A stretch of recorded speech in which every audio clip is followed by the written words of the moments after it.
Hello and welcome into today's edition of the Arizona State Sun Devils Insider Podcast. I am joining you freshly off of attending Arizona State practice this morning, and we are now in the end game before the 2025 season kicks off. The number 11 Arizona State Sun Devils will be 3 days away from kicking off the season once this video drops in the morning, and the excitement is palpable. I cannot keep on saying that enough. Tempe is absolutely invigorated. They are proud of this team already, even before they've taken the field. And from my vantage point, rightfully so. This team has been thoroughly impressive since I started attending fall practices about a month ago. And it's about time to get things rolling. So, I want to talk about a couple of things today. But before that, please follow me on X/Twitter at khicks_21. I will be posting some footage from practice, some press conference footage, my story content, and all of that good stuff on my social media page. So please follow me if you get the opportunity to do so. Let's get right into today's episode. So I wanted to talk about a couple of things that I noticed from practice in specific. But first off, I want to start by talking about the Pat Tillman Leadership Council. This is a huge honor for the Arizona State program each and every year on the football roster. There isn't really a cap on how many players can get named to the Leadership Council, but it's a very exclusive group and players strive to be included in it. This season, Arizona State has 11 players on the Leadership Council, and it is absolutely impressive. Let's just start off by naming the names.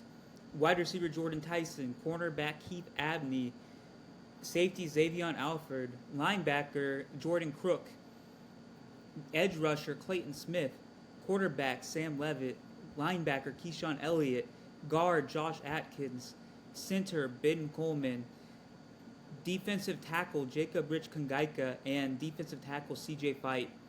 11 players on the Leadership Council this season, and I really do believe deep down that each and every one of these players deserves to be on this list. I have been up and close to seeing these guys interact with each other, and each and every one of them have their own personality, their own leadership style. They're all vocal. They all value communication. They all value transparency. And honestly, it doesn't surprise me that each and every one of these guys are being included in the Leadership Council, especially CJ Fight. It's well known that he leads the ASU football section of the FCA. He is more of a quiet leader, lead by example, but that's just as effective as being a vocal leader. And I've heard him communicate quite a bit as well during defensive line drills. He has a great personality. He's a great guy, and we have ASU on SI as an exclusive interview with him that should be out for you guys to see on ASU on SI. So took that as an opportunity to mention such a thing. Jordan Crook, doesn't surprise me at all that he's been added. It was a rumor for a little while that he was going to make the council, and I am not one bit surprised. Like I said, he's been very communicative, very vocal during 7-on-7s, during 11s, during pretty much every part of practice that I've seen him in. And you see two members of the Leadership Council in the linebacking room, two on the offensive line, two on the defensive line, and two in the secondary group. Very evenly dispersed leadership on the Arizona State roster, and that's a great thing to have leaders at every position, at virtually every position. It just shows you that this is a high character team. This is a team that fans will very likely be proud of. This is a team that's very connected and ready to do major things this season, including reaching the college football playoff once again. So yeah, that's all I really have to say about the leadership council. Now let's move to practice. It was a little more of a low key practice today. Uh, Here's just a few notes that I have. I just want to relay them to you. So there's only one NFL team in attendance today. It was the Seattle Seahawks. Um, could be potentially looking for a defensive tackle. CJ Fight was probably of interest for them. Possibly a safety such as a Xavion Alford or a Ghost Rouser. Possibly a linebacker, Keyshawn Elliott. Possibly a receiver in Jordan Tyson, because Cooper Kupp is not getting any younger and JSN is going to need some complementary play in the wide receiver room.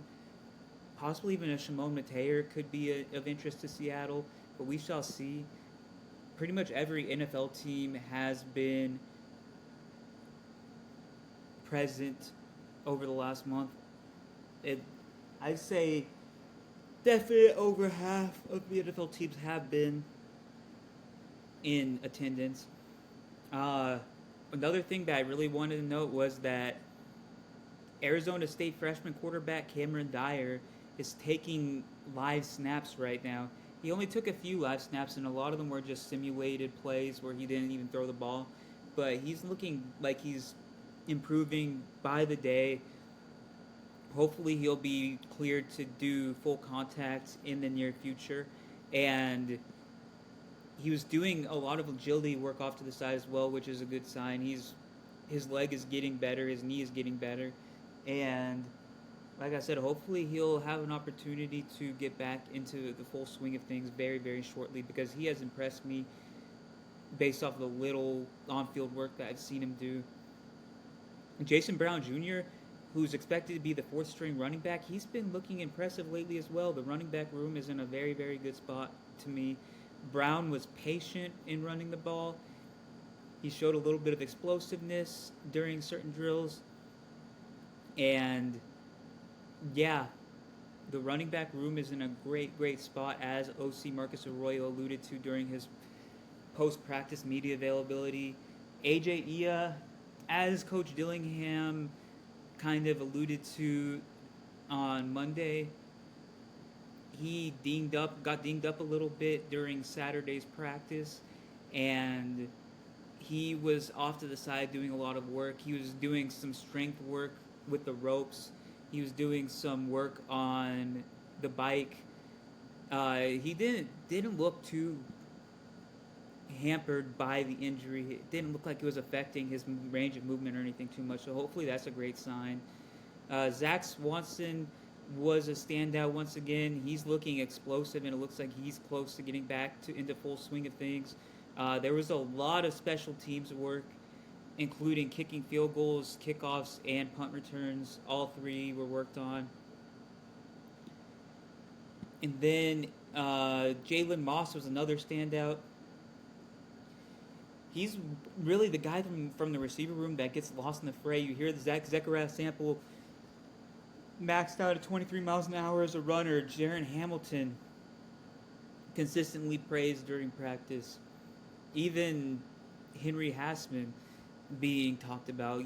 Jalen Moss kind of gets lost in the fray of a strong receiver room, and he's really been a pillar of consistency so far during fall camp and heading into game prep for NAU.